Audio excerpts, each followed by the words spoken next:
깊이 있는 시선으로 오늘을 바라보는 뉴스 퍼레이드 문을 열겠습니다. 오늘의 주요 뉴스 보시겠습니다. 조 바이든 미국 대통령이 우크라이나 키이우를 깜짝 방문해 5시간의 꽉 찬 일정을 소화하고 떠났습니다. 바이든 대통령은 우크라이나에 우리 돈 6,500억 원의 군사 지원과 러시아에 대한 추가 제재를 약속했습니다. 노조에 대한 기업의 손해배상 청구를 제한하는 일명 노란봉투법을 야당이 오늘 강행 처리합니다. 국회를 찾아간 경제단체들은 노사 분규로 기업과 경제가 멍들어갈 것이라고 강력하게 반발했습니다. 이른바 이재명 대표 방탄 정국이 민주당의 부메랑이 되고 있다는 지적이 나오고 있습니다. 당내 일부 의원들의 이 대표 용태론이 갈수록 거세지는 가운데 민주당 지지율도 하락세를 보이는 추세입니다. 대한항공이 마일리지 개편을 추진하다 여론과 정부의 반발에 부딪혀 사실상 철회했습니다. 원희룡 국토부 장관이 감사를 모르는 청개구리라고 대한항공을 원색 비판한 배경 짚어봅니다. 저희는 잠시 뒤에 돌아오겠습니다.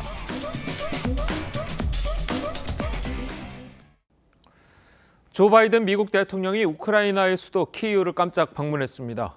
바이든 대통령은 젤렌스키 대통령과 회담을 갖고 군사 지원과 러시아 추가 제재 등을 약속하는 등 5시간을 꽉 채운 일정을 소화했는데요. 바이든 대통령의 이번 방문은 한편의 첩보 영화를 방불케 한 만큼 극비리에 진행됐다고 합니다. 김지아 기자입니다. 우크라이나 침공 1년을 앞두고 수도 키이우를 방문한 조 바이든 미국 대통령. 가장 먼저 찾은 곳은 시내 중앙에 위치한 성 미카엘 대성당이었습니다. 도착 당시 공습경보가 울리기도 했지만 인근 전사자 추모의 벽으로 걸어가 헌화하고 묵념했습니다. 1 year later, Kyiv stands, and Ukraine stands. Democracy stands. The Americans stand with you.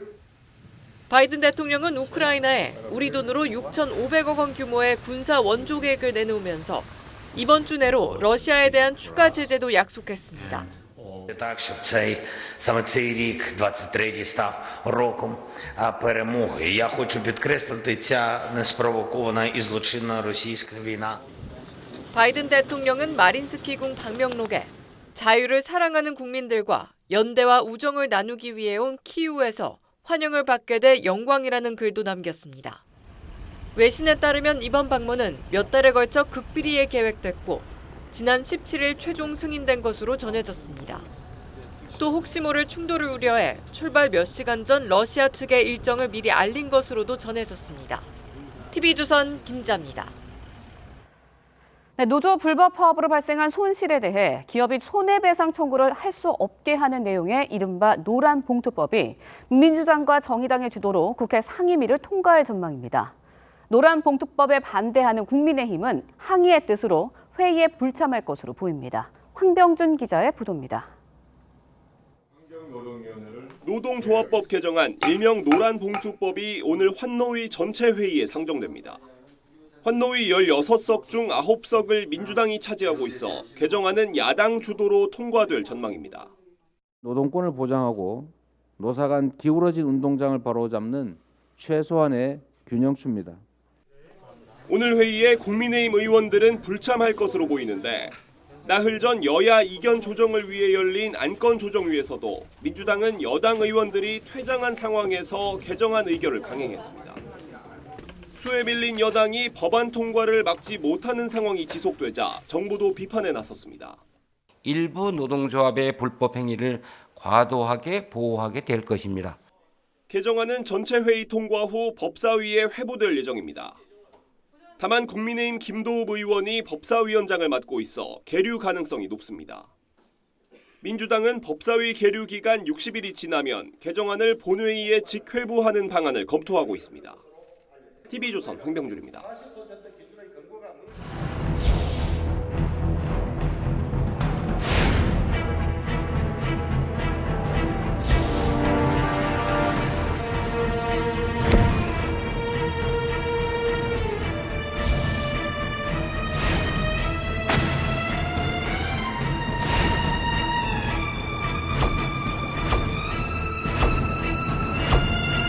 고객들에게 정말 눈물의 감사 프로모션을 하지 못할 망정 결국은 자신들의 이익만 진심이고 고객에 대한 감사는 말뿐이다. 이게 국민들에게도 유리하는 거라고 국민들에게 가르치는 자세로까지 나온다? 저는 자세가 근본에서부터 틀려먹었다고 생각합니다.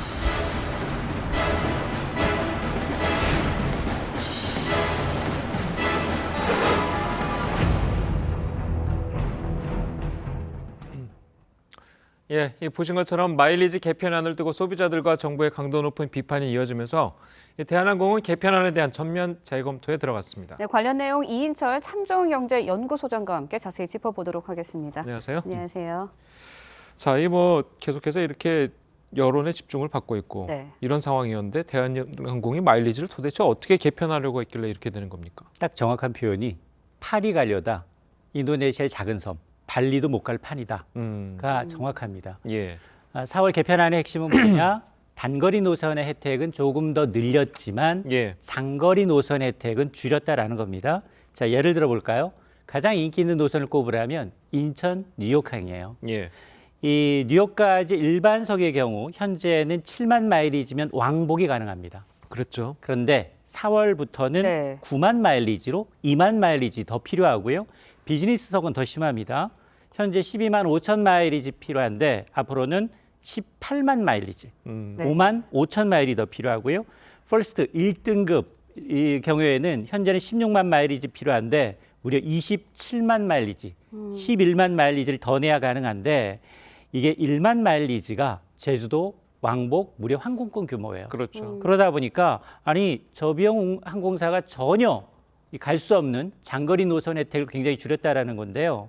악마는 디테일이 있어요. 마일리지만 줄인 게 아니라 모닝캄 혜택도 바뀝니다. 네. 이게 대한항공 자주 이용하면 주는 상용 고객 서비스예요.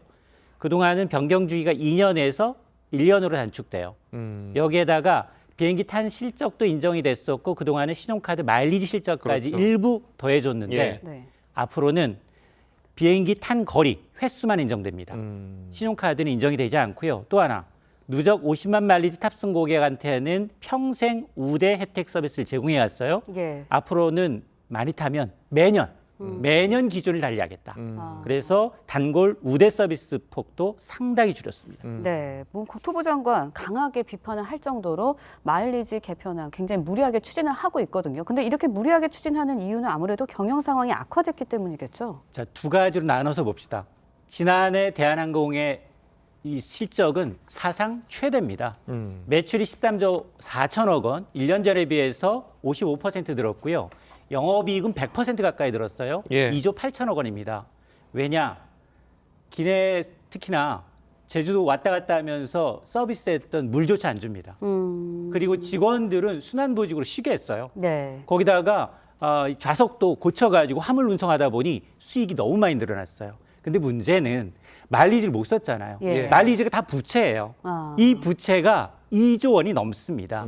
전체 대한항공 부채의 10% 이상을 차지하다 보니 이걸 공격적으로 해소하려다 보니까 이게 무리수를 둔 겁니다. 예.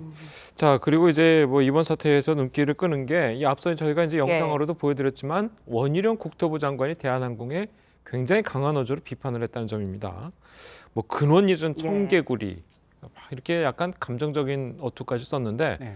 자, 국토부 장관이 이렇게까지 흥분한 이유는 어디 있다고 보십니까? 두 가지로 저는 일단 가장 요즘 본 국회 모습 중에서 그나마 정부가 좀 일 좀 하고 있구나 이런 생각을 했고요. 왜냐? 대한항공에 공적 자금이 투입이 됩니다. 예. 대한항공이 인수하게 되면 산업은행을 통해서 8천억 원 넘게 공적 자금이 투입되는 곳입니다. 예. 코로나 시국에 고객들로부터 돈 받았잖아요.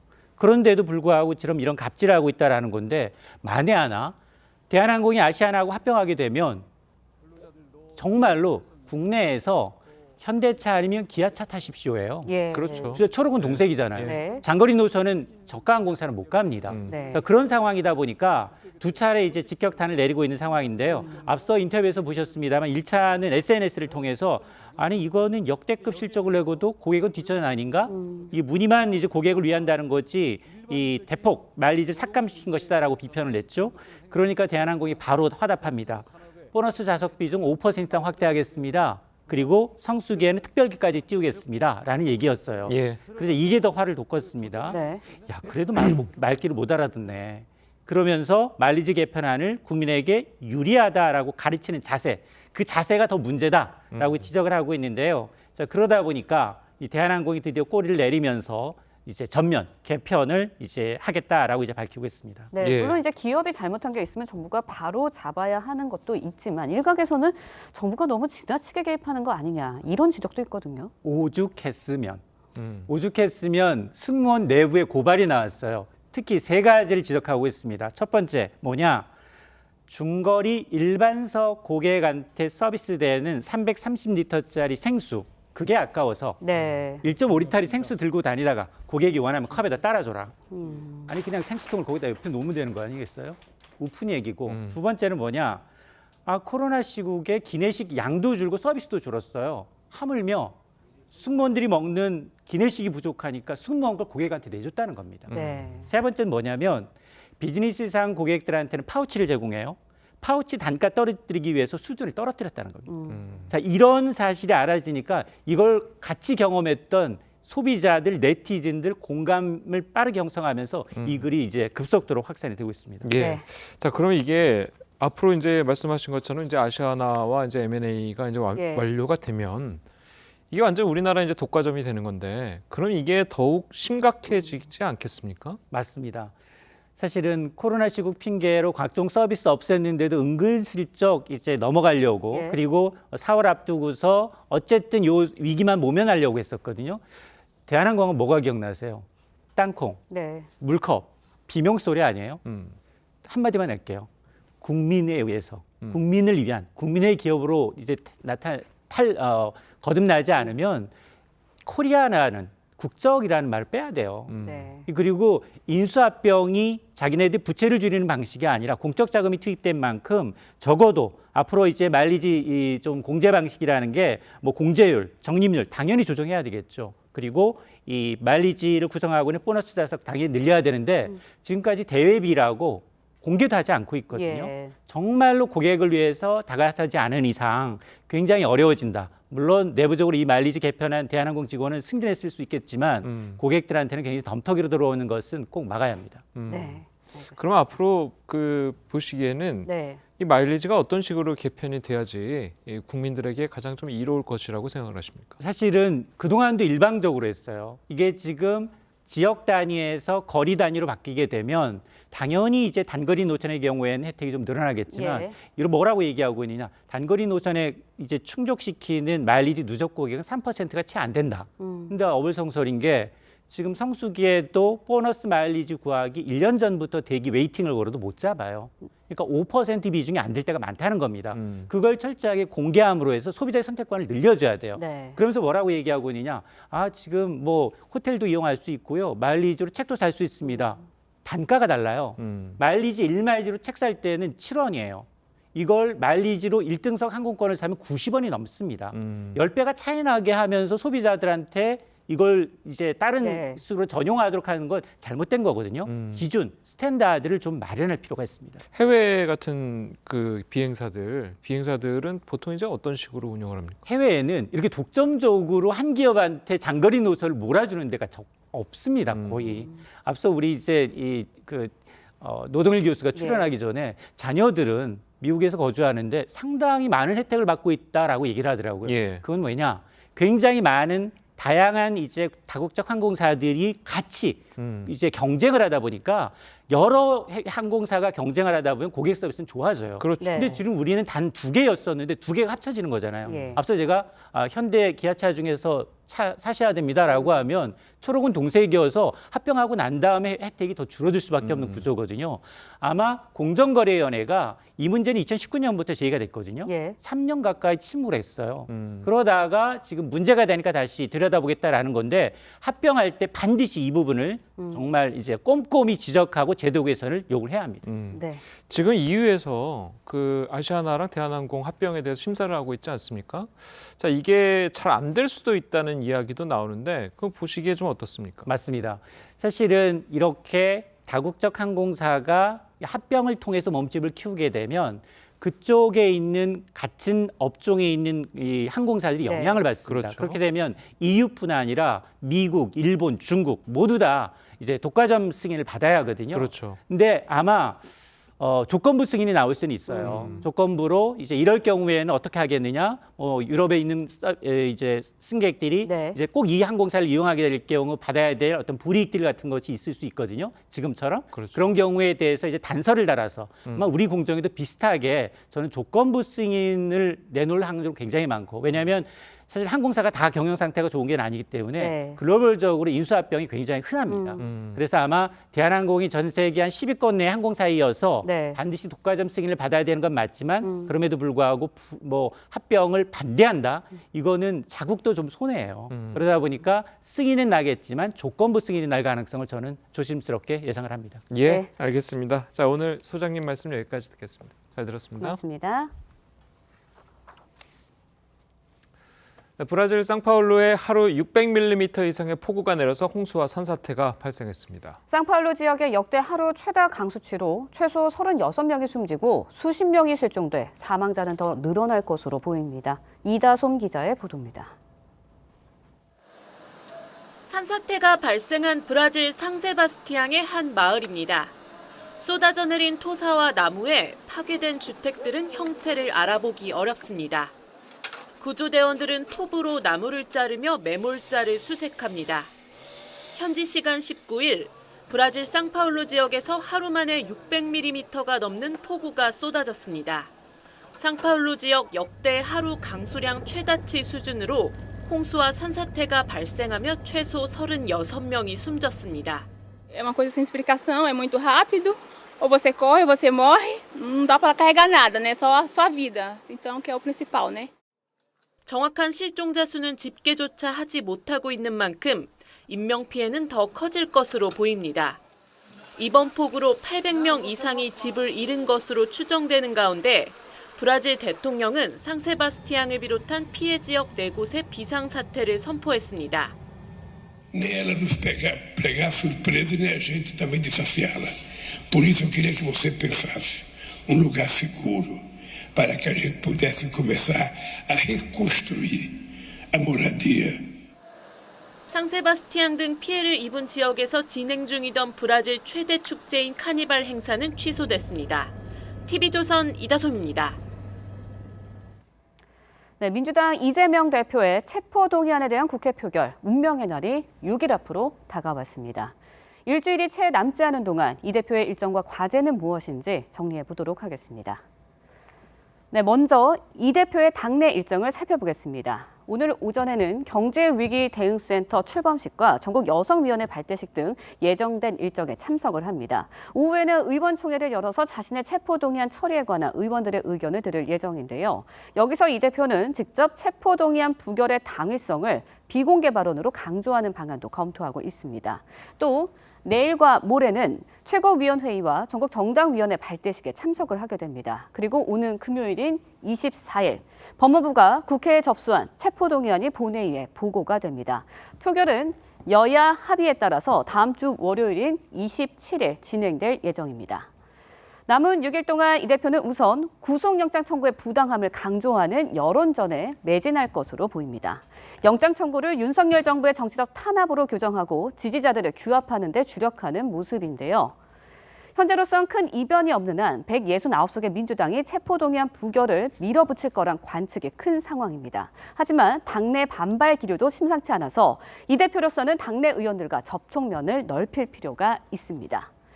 정의당과의 공조도 빠뜨릴 수 없는 숙제입니다. 정의당은 체포동의안 가결에 찬성하는 입장이지만 노란봉투법을 민주당과 함께 처리하기로 한 만큼 체포동의안을 부결시키는 데 힘을 보탤 가능성도 있습니다.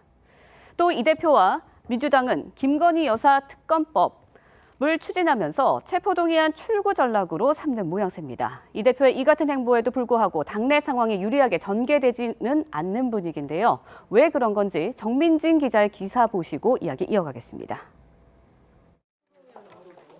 국회 본관을 나서는 이재명 대표가 자신의 체포동의안 관련 질문에 여유를 보입니다. 체포동의안이 오늘이나 내일 나온다고 하는데요. 체포동의안이 오신대요? 하지만 최근 공개된 여론조사를 보면 민심은 얼어붙고 있습니다. 지난주 실시한 3곳의 여론조사에서 민주당 지지율은 이 대표가 취임한 지난해 8월 이후 가장 낮았습니다. 원인으로는 이 대표에 대한 구속영장 청구가 꼽힙니다. 영장 청구 소식이 반영된 리얼미터 조사에선 민주당은 국민의힘에 5.1%포인트 뒤지며 지지율 순위가 32주 만에 역전됐고 갤럽 조사에서도 7%포인트의 차이가 났습니다. 한국 리서치와 세계기관의 공동조사에서는 민주당 지지율이 20%대로 급락하면서 여당과는 13%포인트의 격차가 났습니다. 쌍방울 김성태 대북 송금 폭로와 검찰의 구속영장 청구에 따른 혐의 가시화가 민주당에게는 악재로 비명계에서는 내년 총선을 위해 이 대표가 물러나야 한다는 목소리가 커지고 있습니다. 부정적으로 작용하는 것은 틀림없고요. 당원 80조 1항을 근거로 해서 기소가 되면 물러나야 되지 않냐. 다른 비명계 의원도 총선 승리를 위해 사퇴든 뭐든 결단해야 한다고 이 대표에게 전했다고 했습니다. TV조선 정민진입니다. 어제 있었던 국민의힘 당대표 후보 제2차 TV토론회에서는 김기현 후보의 땅 투기 의혹과 총선 공천 전략을 두고 공방이 벌어졌습니다. 안철수 후보의 정체성 논란을 두고도 공방과 반박이 오가면서 후보들의 신경전은 점점 더 치열해지는 분위기입니다. 김태용 기자입니다. 3명의 후보들은 일제히 김기현 후보의 울산 토지 의혹을 집중 공격했습니다. 전형적인 권력형 토건 비리라는 것입니다. 2030들 마음을 얻으려면 이런 부동산 문제에 대해서는 깨끗해야 된다. 울산의 이재명이라고 프레이밍이 된다면 김 후보는 악의적인 가짜 뉴스라면서 부동산 투기인지 아닌지에 후보 4명의 정치 생명을 걸자며 맞받아쳤습니다. 불법이 개입됐다든지 이렇게 된다면 제가 정치 생명을 걸 테니까 그 대신 우리 황교안 후보님께서도 정치 생명을 거시고. 김기현 후보는 공천개혁을 공약한 안 후보를 향해 2018년 바른미래당 시절 소위 밀실공천 책임론을 제기했고 과거에 했던 걸 보면 측근공천, 밀실공천, 낙하산 공천을 계속했던 것으로 보여지는데 실패도 겪었고 최대의 정당을 거두는 그런 성공도 했습니다. 황교안 후보는 안 후보에 대한 정체성 문제를 또 거론했습니다. 거기 가서 잘 죽었다고 말할 수 없지 않습니까? 간첩의 장례식장에는 저는 하지 않습니다. 김 후보는 황 후보의 총선 참패 책임론을 소환했고 그런 정도의 판단 능력을 갖고 있으니까 3년 전 총선에서 우리가 참패를 했죠. 아니, 비방하지 말고 팩트에 대해서 말씀을 하세요. 천 후보는 안 후보를 향해 대통령실의 당무 개입 논란에 왜 입을 다물고 있냐고 다그쳤습니다. 전당대회에서는 대통령이 좀 덜 관여하시는 게 좋겠다라고 왜 시원하게 말씀을 못 하십니까? 텔레그램을 통해서 적정한 수준의 그런 이 말씀들은 지금도 드리고 있습니다. 대통령과 생각이 다를 때 대통령 생각을 우선할 것이냐는 질문에 김기현 후보만 X라고 답해 눈길을 끌었습니다. TV조선 김태훈입니다. 민주당이 오늘 의원총회에서 이재명 대표의 체포동의안 관련 대응책을 논의합니다. 27일 본회의 표결을 앞두고 내부 단속에 주력하는 모습인데요. 두 분과 함께 정치권 소식을 자세하게 짚어보도록 하겠습니다. 김상일 정치평론가 그리고 노동일 경희대 교수 나오셨습니다. 안녕하세요. 안녕하십니까. 자, 먼저 운명의 한 주를 맞은 이재명 대표. 어제 최고위원회에서 윤석열 정부의 대일 외교를 향해서 날을 세웠습니다. 목소리 직접 들어보겠습니다. 서울 한복판에서 일본 군국주의를 상징하는 기미가요가 사상 처음으로 연주됐다고 합니다. 윤석열 정권의 대일 저자세, 굴종 외교를 상징하는 치욕적인 장면입니다. 주권 국가로서의 최소한의 채통을 지키도록 요구합니다.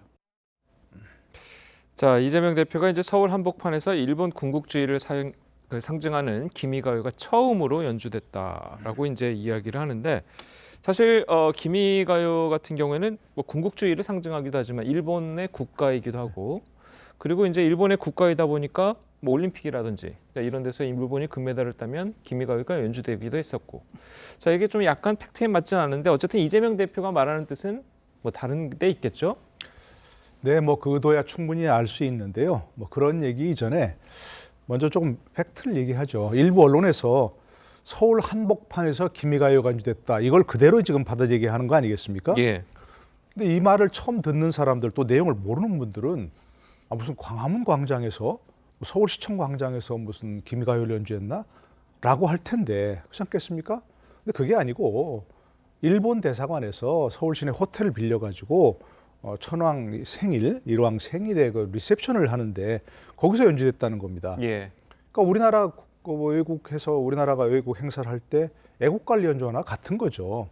지금 얘기하신 대로 많은 사람이 얘기하는 것처럼 기미가요가 군국주의를 상징하는 거라고 얘기하지만 일본에서는 이미 1999년도에 법으로 만들어져 가지고 이게 국가가 됐습니다. 예. 지금 얘기하신 것처럼 여러 공식 행사에서 그걸 연주하는데 그 대사관에 자기들 행사에서 연주하는 걸 우리 정부가 또는 우리나라 사람들이 하지 마라. 그렇게 얘기하면 되겠습니까, 그게? 그건 안 되는 거죠. 우리나라 주한 주일 대사관에서 도쿄 시내 호텔 빌려가지고 광복절 행사를 했다. 그럼 일본에서 우리의 광복절은 일본의 패전일 아닙니까? 그렇죠. 그런 아픈 기억을 되살린다. 이렇게 항의하면 어떻게 하겠습니까? 어이없는 얘기 아닙니까? 마찬가지죠. 그리고 또 한 가지, 이게 기미가요가 연주됐다는 것이 조금 문제를 삼을 수 있다 하더라도 그 윤석열 정부하고 무슨 상관입니까? 그러면 윤석열 정부가 나서서 안 된다고 그렇게 하면 그거는 외교적으로 지나친 일이고 지나친 게 뿐만이 아니라 엄청난 그 문제가 생길 일이고요. 예. 안 된다는 건 분명히 얘기하고요. 또 좀 더 넓게 보면 계속해서 이렇게 친일 반일 프레임을 만들어서 우리가 일본과 대결해야 된다는 그런 프레임은 이제 오래된 낡은 프레임이라고 생각합니다.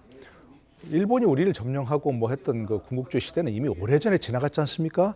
그리고 우리가 일본을 지금 이기고 있는 상황도 많은 여러분에 나오고 있고요. 예. 그러니까 더 이상 무슨 친일 반일 프레임 하면서 일본과 지금 현재 일본과 과거 군국주의 일본을 일치시키는 그런 상황은 이제 좀 벗어나야 할 때가 됐다 이렇게 생각합니다. 예. 자, 지금 교수님께서 지적하신 대로 약간 이렇게 팩트에 벗어나는 듯한 말을까지 동원을 하면서 이렇게 반일 친일이라는 그런 프레임을 이야기를 하는 이재명 대표의 본뜻이 본격적인 자기 자신의 사법 리스크가 심화되니까 하는 것이다라는 지적에 대해서는 어떻게 생각하십니까? 글쎄요, 뭐 그런 계산이 있었을 수도 있고 아니면 어떤 국민의 정서를 좀 대변하는 거였을 수도 전 있다고 봐요. 그러니까 지금 말씀하신 대로 외교나 국가관계를 정치적 이익에 활용하거나 이용하는 건 상당히 부적절해 보입니다. 만약에 그런 의도가 있다면. 그렇지만 일본의 어떤 이런 자세도 저는 굉장히 우리나라의 국민 정서를 너무 무시하는 행동이라고 생각해요. 왜냐하면 그동안은 어쨌든 배려의 차원에서 기미가요를 틀지 않았다는 거 아니에요? 연주하지 않았다는 거 아니에요? 근데 이제 좀 관계가 좋아지니까 튼다? 그러면은 관계가 좋아지면은 배려가 없어지는 겁니까? 그건 아니잖아요. 이게 다른 나라에서 트는 거와 우리나라에서 트는 거는 좀 다르잖아요. 우리는 이 일제의 피해가 워낙 많았고, 그리고 그때 이 기미가요라는 거를 어떤 한국 신민을 만든다고 해가지고 하루에 강제적으로 한 번 이상 부르게 하고 그랬던 어떤 역사가 있는 노래입니다. 그러면 일본 입장에서는 가해 국가로서 피해 국가에 조금 더 배려하는 모습 이런 걸 좀 보여줬다면 외교에 더 도움이 될 텐데 그러지 않고 일방적으로 국민 정서를 무시하는 이런 행동을 하는 것에 대해서는 좀 제가 굉장히 큰 아쉬움을 가지고 있고요. 예. 이게 기미가요가 지금 일본의 국가가 됐지만 어쨌든 일본 내에서도 이가 국가가 될 때 이거 너무 군국주의 회귀하는 거 아니냐라는 내부의 논란과 그런 우려가 있는 국가예요. 그러니 피해 국가에서는 이걸 좀 약간 예민하게 받아들일 수도 있는 것이죠. 그런 하여튼간 굉장히 좀 아쉬움이 들고요. 뭐 이재명 대표가 어떤 뭐 의도로 이런 걸 했는지 모르지만 이걸 정치적 이익을 위해서 했다면 그것도 역시 조금은 자제돼야 될 부분이다 이렇게 생각합니다. 예, 알겠습니다. 자, 그리고 이제 이재명 대표는 체포 등의 표결을 앞두고 있죠. 당내 비이재명계에서는 이 대표의 결단을 요구하는 목소리들이 나오고 있습니다. 박영선 장관과 이상민 의원의 이야기 들어보겠습니다. 민주당이 정말 공정한 공천을 하고 그다음에 당대표가 공천에 개입하지 않고 스스로 자기가 갖고 있는 것을 내려놓는 모습. 그러면 국민들이 굉장히 많이 성원할 것이고요. 그 모습이 스스로 힘을 갖게 하는 거꾸로 힘을 갖게 하는 저는 그런 사직생, 생직사 이런 어떤 그 논리가 작용되는 그 이치일 것이다. 이제 기소가 되면 이재명 대표가 과연 어떻게 해야 되냐. 당원에도 지금 80조에 따르면 기소가 되면 당직자는 물러날 수도 있는 조항이 당을 끌어들여서는 안 된다. 그게 이재명 대표도 살고 당도 사는 길이다. 자, 물론 지금 들으신 목소리는 당내 일부에서 나오는 목소리입니다. 일부에서 나오는 목소리긴 하지만 이런 목소리가 있는 것도 사실이고요. 자, 그러면 이런 상황은 어떻게 봐야 되는 겁니까? 글쎄 해결책이 현재로서는 보이지 않죠. 왜냐하면 뭐 대선 패배 후에 즉시 뭐 의원 되고 대표 되고 또 대표되는 과정에서 또 당헌을 개정해서 기소되더라도 뭐 정치 탄압으로 인정되면 물러나지 않을 수 있다. 이렇게 한 이유가 다 뭐겠습니까? 현재와 같은 그림을 그리려고 하는 거 아니겠습니까? 그다음에 좀 뭐 그야말로 대표가 되고 공천권을 가지고서 의원들의 생사여탈권을 가지고 있기 때문에 현재 그야말로 지금 반대 목소리를 내는 것은 일부에 불과하고 나머지 뭐 조용한 다수는 뭔가 마음에 있어도 그런 말을 못 하는 거 아니겠습니까? 상황이. 이게 참 딜레마적인 상황이고 이걸 보면서 평론하는 사람 입장에서 보면 답답하죠. 민주당과 이재명 대표는 분명히 다른 존재거든요. 민주당이 어떤 존재입니까? 정말 해공 신익희, 유석 조병옥 박사 이래 유서 깊은 정당 아닙니까? 그렇죠. 그런 정당이 저렇게 대표 하나의 그 범죄 혐의 때문에 이와 같이 발목 잡혀 있는 걸 보면서 참 유감스럽다는 생각이 들고요. 글쎄 지금 이제 뭐 여론조사 지지율 계속 얘기하시는데 나올 텐데 보면은 지지율은 계속 하락할 수밖에 없지 않겠습니까? 지금 이제 계속해서 또 다른 범죄 혐의가 발표될 것이고 다른 범죄 혐의로 뭐 소환을 받거나 또 기소가 되거나 그럴 상황 아니겠습니까? 이런 상황에서 뭔가 다수가 결단을 해야 되는데 결단을 지금 내리기 어려운 그런 상황이었고 제일 유감스러운 부분이 대안이 없다 이런 부분인데 민주당이 왜 이렇게 되었는지 뭐 어떤 지지 여부를 떠나서 아쉬운 부분이라고 생각할 수 있습니다. 예, 알겠습니다. 방금 교수님께서도 지적하시고 지금 화면에서도 저희가 여론조사 그래프를 저희가 계속해서 보여드렸는데요. 최근 발표된 여론조사를 보면 이 민주당의 지지율 하락세가 심상치가 않습니다. 국민의힘에 역전당한 조사도 있고 또 20%대까지 떨어진 조사 결과도 나왔습니다.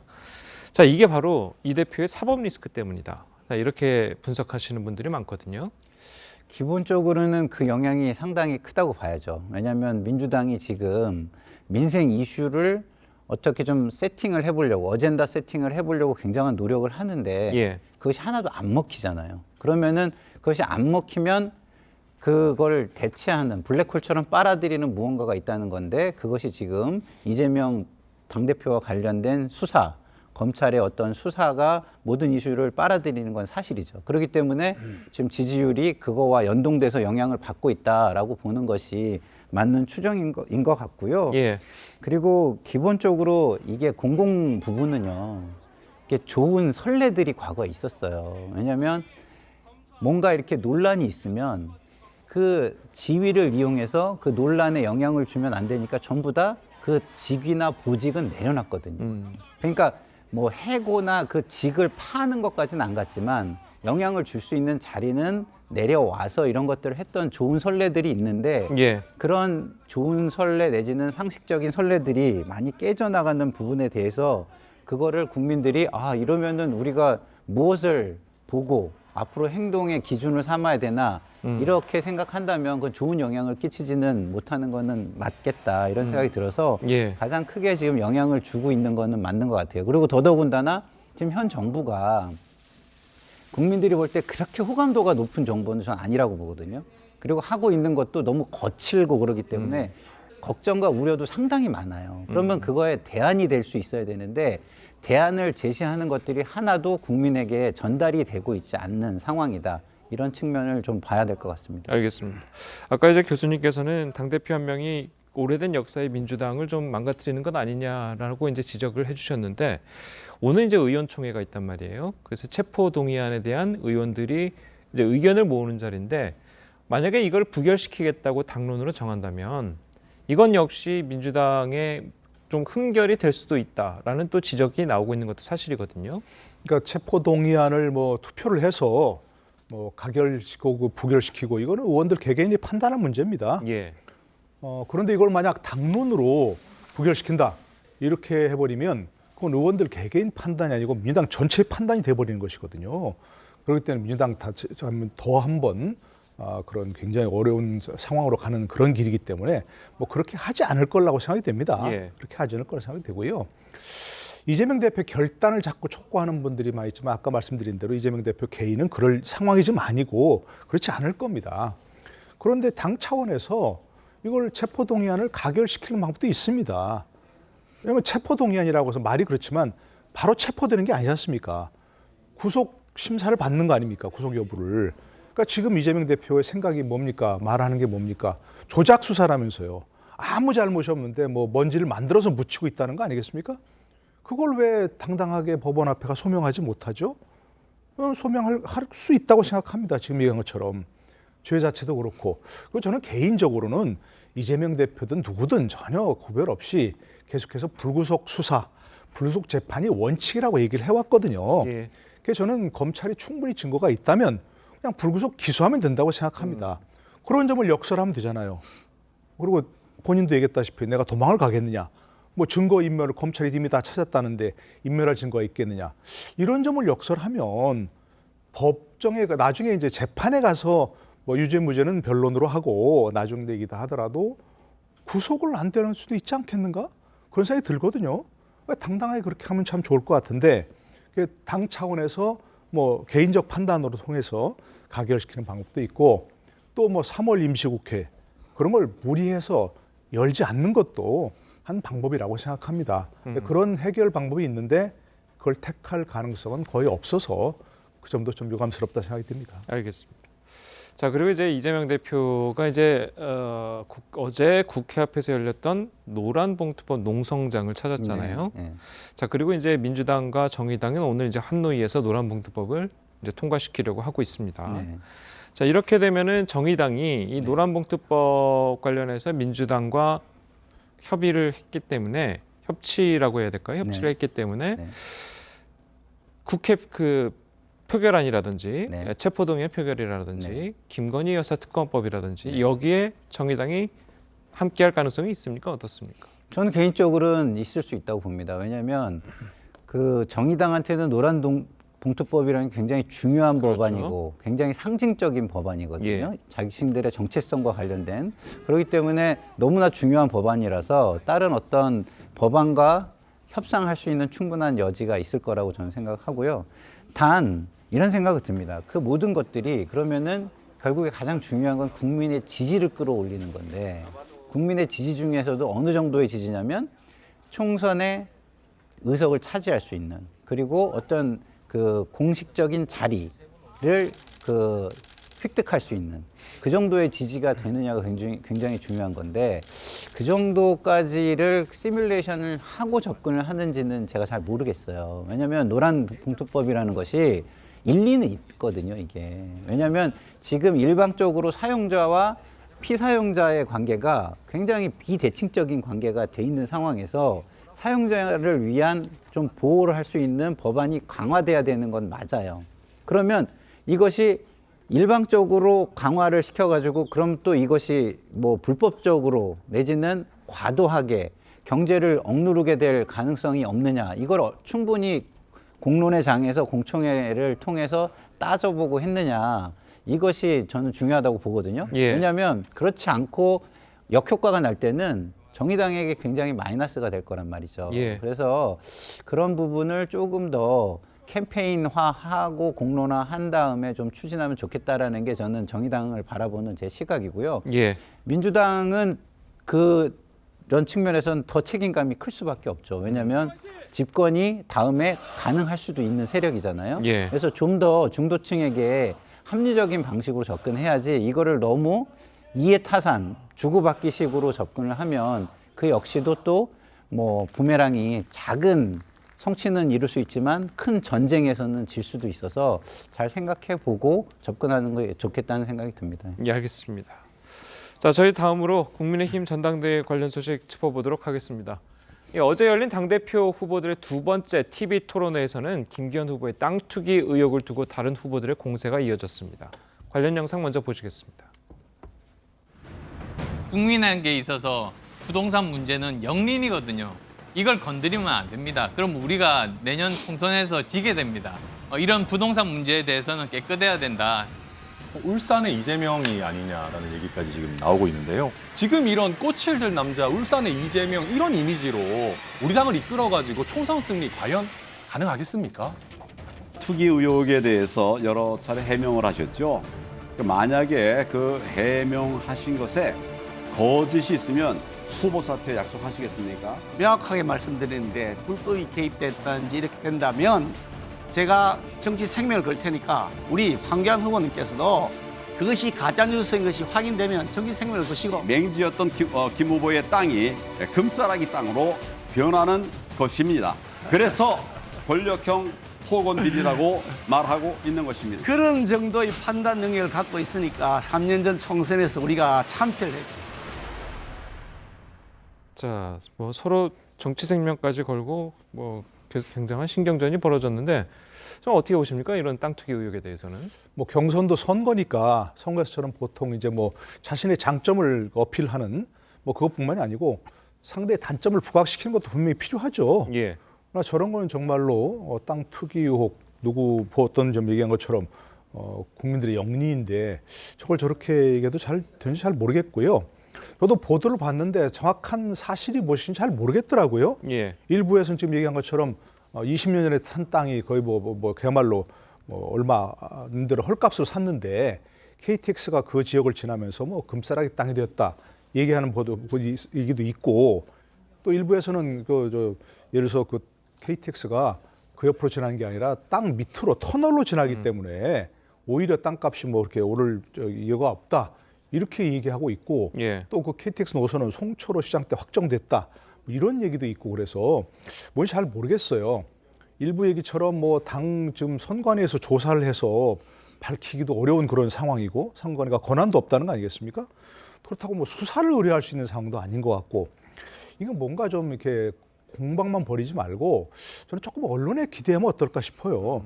언론에서 객관적 사실을 조사해서 어느 쪽 말이 더 진실에 가까운지 이런 건 정도는 좀 확인할 수 있지 않을까요? 객관적 사실을 어느 편 드는 게 아니고. 그래서 저렇게 공방만 벌이는 것은 어쨌든 별로 바람직한 모습은 아닌 것 같고, 예. 보는 국민들도 조금 답답합니다, 사실. 알겠습니다. 네. 자, 그리고 어제 토론회에서는요, 안철수 후보에 대한 정체성 공세도 이어졌습니다. 이야기 들어보시겠습니다.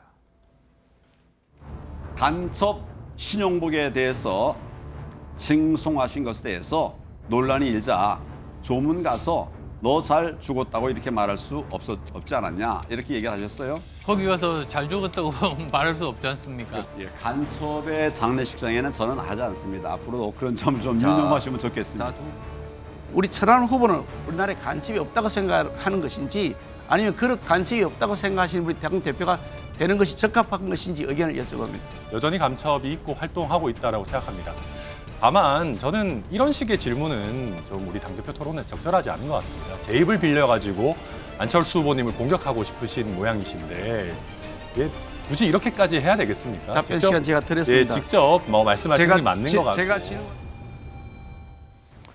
예, 이 보수 정체성 공세 외에도 또 김기현 후보는 안철수 후보의 과거 측근 그리고 밀실, 낙하산 공천을 했다면서 책임론을 제기하기도 했습니다. 자, 계속해서 이제 정체성 논란이 국민의힘 내부에서도 이제 벌어지고 있는 모양새인데, 안철수 후보로서는 어쩔 수 없는 입장인 것 같아요. 어떻습니까? 안철수 후보가 과거에 어떤 것을 한 것이 그렇게 큰 문제가 됐다면 그렇게 큰 문제가 된 사람하고 연대를 하는 거는 어떤 건가요? 저는 저런 얘기를 지금 지도부, 그 당시 연대할 때 지도부에 있던 김기현 후보가 꺼내는 것은 저는 안 맞다고 생각해요. 일반 지지자들이 저런 거를 검증하겠다고 나서는 거는 그럴 수 있다고 봅니다. 항의를 하거나 시위를 하거나 그럴 수 있다고 봐요. 근데 당시에 이 연대의 그 핵심적인 원내대표 자리를 하셨던 분이 그러면 그때는 아무 문제가 없고 지금은 문제가 된다는 것인가요? 저는 좀 이해가 되지 않고요. 그리고 안철수 후보가 조금 저는 당당하게 이 답변을 하고 있다고는 봐요. 그때 자기가 틀렸다고 얘기를 하거든요. 틀렸다고 얘기를 했는데 그래서 지금 바뀌었으니까 이걸로 난 쭉 갈 것이다 얘기하면 한 번 정도는 그것을 인정해 주는 게 맞다고 보고요. 근데 이게 또 바뀐다 입장이 그럼 그때서부터는 이건 아이고 뭐 입장도 아니네 이렇게 돼버리는 것이라고 보기 때문에 지금은 김기현 후보가 물어볼 질문은 아닌 것 같다 이런 생각입니다. 예, 알겠습니다. 자, 오늘 두 분 말씀은 여기까지 듣겠습니다. 잘 들었습니다. 고맙습니다. 전해드린 대로 이재명 대표 구속영장에는 정자동 호텔 특혜 의혹의 핵심 당사자인 황모 씨가 이 성남FC 후원금 의혹에도 연루돼 있는 것으로 적시돼 있습니다. 네, 관련 내용 백성만 변호사, 장현주 변호사와 함께 자세히 짚어보도록 하겠습니다. 안녕하세요. 안녕하세요. 네, 안녕하세요. 자, 이 앞서서 이제 저희가 리포트를 통해서 전해드렸는데 정자동 호텔 의혹에서 이재명 대표가 받고 있는 의혹이 있습니까? 일단 이재명 대표가 성남시장 시절에 이 정자동 호텔 개발 사업이 있었는데 예. 이 인허가 과정에 특혜가 있었던 것이 아니냐라는 그런 의혹입니다. 예. 그러니까 일단 분당구 정자동에 있는 자연녹지였던 부지가 일반 상업용지로 용도 변경이 되고 그러니까 자연녹지는 호텔을 지을 수가 없죠. 그렇죠. 이게 5단계 정도 상향이 된 거거든요. 그러니까 백현동하고 비슷하다 보시면 됩니다.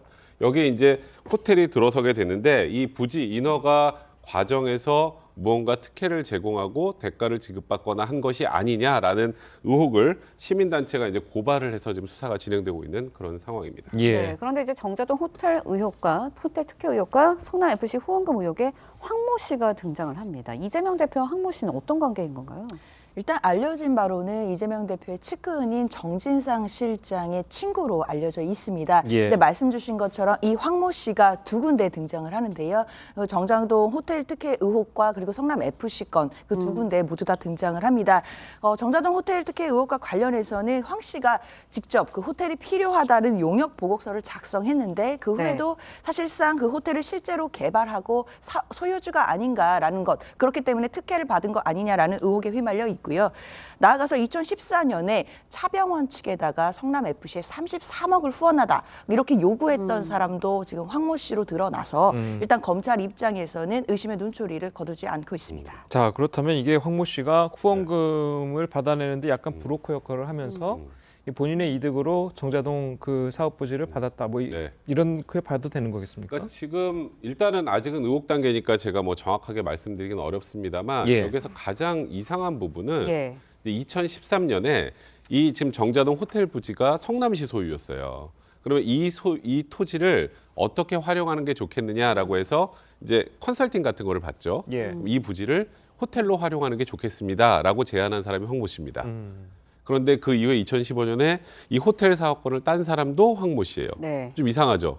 이 부지를 어떻게 사용하는 게 좋겠습니다 해서 거기에 호텔로 하는 게 좋겠습니다라고 대답한 사람이 또 사업 시행자가 되는 건 좀 이상하잖아요. 법인은 다릅니다. 그렇죠. 법인은 다른데 이 법인의 주소지가 동일하고 대표이사 등기이사가 거의 동일하다면 동일한 사업체잖아요. 네. 그러니까 결국 제안하고 셀프로 그 사업권을 따낸 그런 문제이기 때문에 그 과정에서 이에 대한 뭐 대가 관계로 지금 차병원에 대한 그 33억 정도 성남FC로 후원할 것을 요구했다라는 부분들이 같이 지금 결합되어 있는 상황인데 이에 대해서 이 황모 씨는 뭐 차병원 측에 후원금도 요구한 적이 없고 그리고 지금 호텔 사업하려고 경기도 관계자를 특별히 만난 적도 없는데 이게 무슨 특혜냐라고 지금 억울하다는 입장입니다. 네, 검찰이 일단은 성남FC 후원금 의혹과 연루된 기업들이 이제 고위 간부를 입건해서 조사 중인 것으로 알려졌습니다.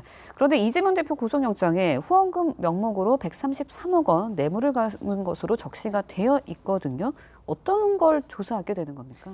결국 죄송합니다. 성남FC 관련된 것은 제3자 뇌물죄거든요. 예. 그리고 이재명 대표가 당시 시장 입장에서 그 기업들로부터 부정한 청탁을 받고 성남FC에 133억 원이 넘는 뇌물을 주게 했다라는 것이 이제 의혹의 핵심입니다. 네. 그렇다라고 한다면 뇌물죄는 항상 받는 사람이 있으면 주는 사람이 있거든요. 그것을 이제 뇌물 수수와 공여라고 할 텐데 뇌물죄는 뇌물을 받는 사람도 처벌하지만 뇌물을 제공한 사람도 처벌을 하게 됩니다. 네. 그렇기 때문에 만약에 기업들이 제3자 뇌물자의 공여자로서 성남FC에다가 후원을 했다라고 한다면 그 기업들도 뇌물 공여죄로 처벌을 해야 되기 때문에 일단 예. 두산건설이나 네이버의 고위 관계자들을 지금 뇌물 공여 혐의로 조사 중인 것으로 알고 있습니다. 예, 알겠습니다. 자, 이 쌍방울 대북 송금 네. 의혹 관련 이야기도 좀 해보도록 하겠습니다. 이화영 전 경기도 평화부지사가 내일 검찰에 출석해서 두 번째 조사를 받기로 했습니다. 자, 이 부지사 측은 이제 고성이 오가지 않고 차분한 분위기에서 조사가 이루어지길 기대한다. 자, 이렇게 이야기를 했는데 그렇다면 이거는 뭐 대질신문을 받지 않겠다 이런 의미입니까? 그렇죠. 그 당시에 15일에 1차 그 소환 조사를 할 때 일단 이화영 평화부지사가 지금 기소가 돼 있는 건 뇌물 등의 혐의입니다. 근데 이제 김성태 전 회장이 이제 송환이 되면서 이 대북 송금 문제, 그러니까 외국환관리법 위반 등의 혐의와 관련해서 이제 이화영 부지사도 다시 조사를 받는데 그 과정에서 지금 말씀드렸던 것처럼 김성태 회장이나 방영철 부회장 또 안부수 아태엽 회장 이렇게 4명이서 대질 신문하는 과정에서 뭐 형 때문에 지금 내 기업이 다 망하게 생겼다.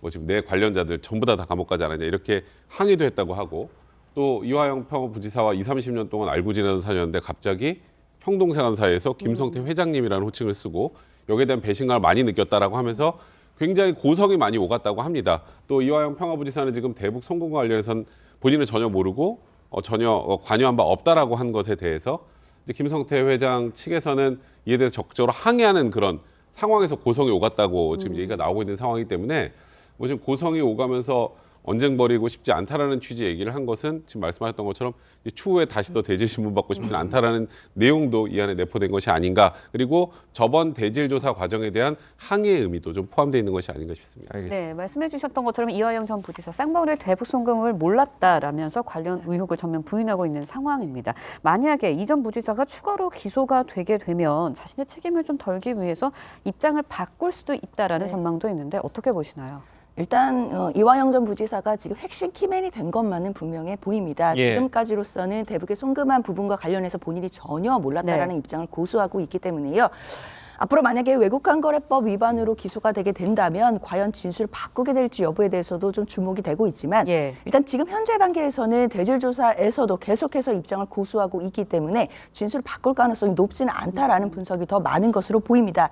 다만 앞으로 대질 조사가 여러 번 또 예정돼 있다고 봐야 될 것 같고요. 그리고 기소된 이후에 어떤 물증들이 나오냐에 따라서 이화영 전 부지사의 어떤 그 입이 좀 달라질 수 있기 때문에 앞으로 진술 내용들을 좀 더 살펴봐야겠습니다. 알겠습니다.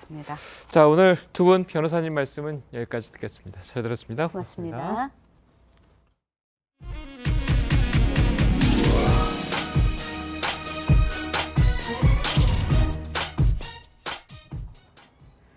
네, 이르면 내후년부터 로봇이 물건을 배송하는 시대가 열릴 것으로 보입니다. 로봇 배송 외에 정부가 꼽은 이른바 미래 먹거리 사업은 무엇인지 송병철 기자가 소개해드립니다.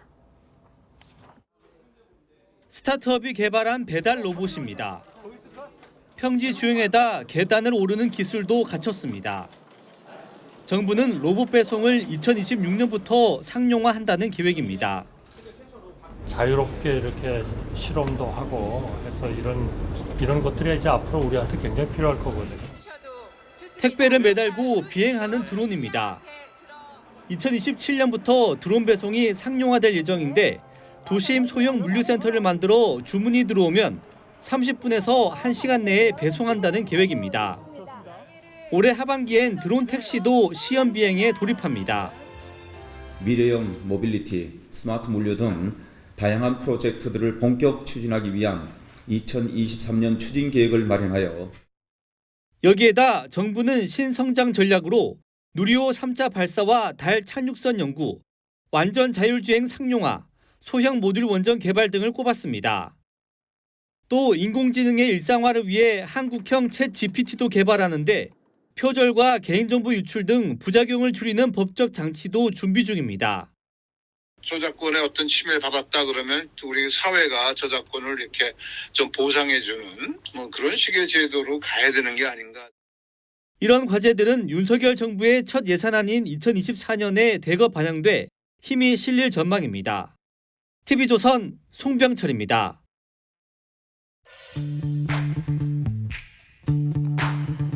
네, 렌즈에 담긴 그 순간 그 의미를 짚어보는 시간이죠. 사진 기자가 선택한 아침의 한 장입니다. 오늘은 조선일보 사진부 조인원 기자와 함께합니다. 안녕하세요. 오늘 아침에 볼 사진 어떤 건가요? 네, 아이들이 그림을 그리고 있는 이곳은 얼마 전 지진 피해를 겪고 대피한 튀르키예 한 이재민 캠프입니다. 지진이 발생한 지도 이제 2주 정도 지났는데요. 튀르키예 정부는 생존자 구조 작업을 사실상 종료한다고 발표했습니다. 이번에 피해가 컸던 튀르키예 카라만마르슈 현지를 우리 기자가 대한 적십자 조사단과 함께 가보았는데요. 사진으로 함께 보겠습니다. 지진으로 무너진 건물 앞에는 돌아오지 않는 가족을 기다리며 가져다 놓은 사진들이 있었습니다.